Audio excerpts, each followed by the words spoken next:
بسم اللہ الرحمن الرحیم،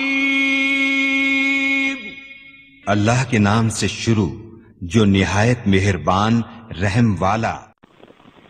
پیام لے کے جو آئے صبح مدینے سے، مریض عشق کی لائی دوا مدینے سے۔ اگلے اعتراض یہ ہوتا ہے کہ جی سعودیہ کے ساتھ عید کیوں نہ کر لیں، روزہ بھی سعودیہ کے ساتھ رکھ لیں اور عید بھی انہی کے ساتھ کر لیں، کیا فرق پڑتا ہے؟ فرق پڑتا ہے، حدیث ہمیں بتا رہی ہے کہ فرق مجھے بولیے فرق پڑتا ہے۔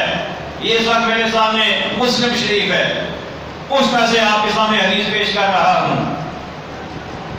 حضرت قریب رضی اللہ تعالی عنہ راوی ہیں، وہ کہتے ہیں کہ مجھے ام فضل بنت حارث نے کسی کام سے شام بھیجا،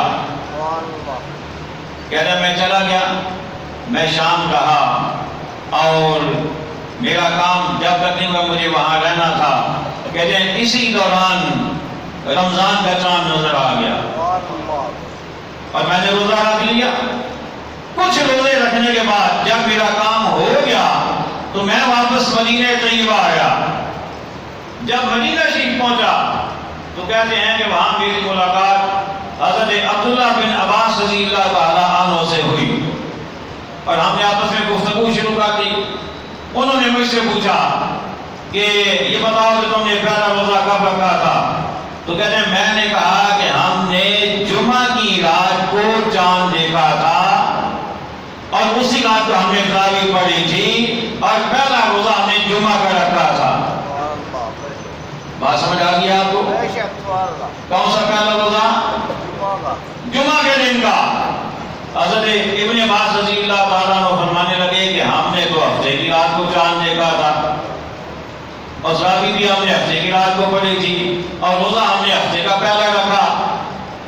اور حضرت قریب رضی اللہ تعالیٰ عنہ آئے ہیں شام سے، شام میں انہوں نے چاند دیکھا تھا جمعہ کی رات کو، پہلا روزہ رکھا جمعہ کو، مدینہ میں چاند نظر آیا ہفتے کی رات کو، انہوں نے پہلا روزہ رکھا ہفتے کے دن کو۔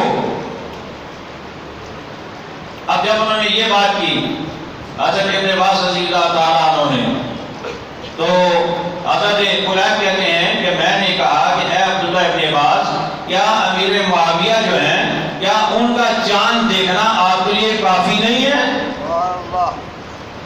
کہ چلے روزہ تو آپ نے ایک دن بعد رکھا اس لیے کہ اطلاع نہیں تھی وہاں کے چاند کی، لیکن اب کیونکہ میں اطلاع لے کے آ گیا ہوں وہاں سے، وہاں ایک دن پہلے روزہ ہوا تو چلیں عید ہم ان کے چاند دیکھنے کے مطابق کر لیتے ہیں، کیا آپ کے لیے ان کا چاند دیکھنا کافی نہیں ہے؟ تو حضرت عبداللہ بن عباس رضی اللہ تعالیٰ عنہ نے فرمایا کہ نہیں، ہم ایسے نہیں کریں گے، اس لیے کہ ہمیں آقا نے حکم یہ دیا ہے کہ تم چاند دیکھ کر روزہ رکھو، چاند دیکھ کر عید کرو۔ ہم نے چاند دیکھا ہفتے کی رات کو، ہم نے ہفتے کا روزہ رکھا، اب ہم دوبارہ چاند دیکھیں گے اور اس کے بعد ہم عید کریں گے۔ تو پتہ یہ چلا کہ جہاں چاند دیکھا جائے گا اس کے مطابق عید ہوگی، اس کے مطابق روزہ رکھا جائے گا۔ سعودیہ کے ساتھ والا معاملہ نہیں چلے گا، سعودیہ کے ساتھ والا معاملہ نہیں چلے گا۔ شہنشاہ مدینہ الصلاۃ والسلام، شہنشاہ مدینہ الصلاۃ والسلام۔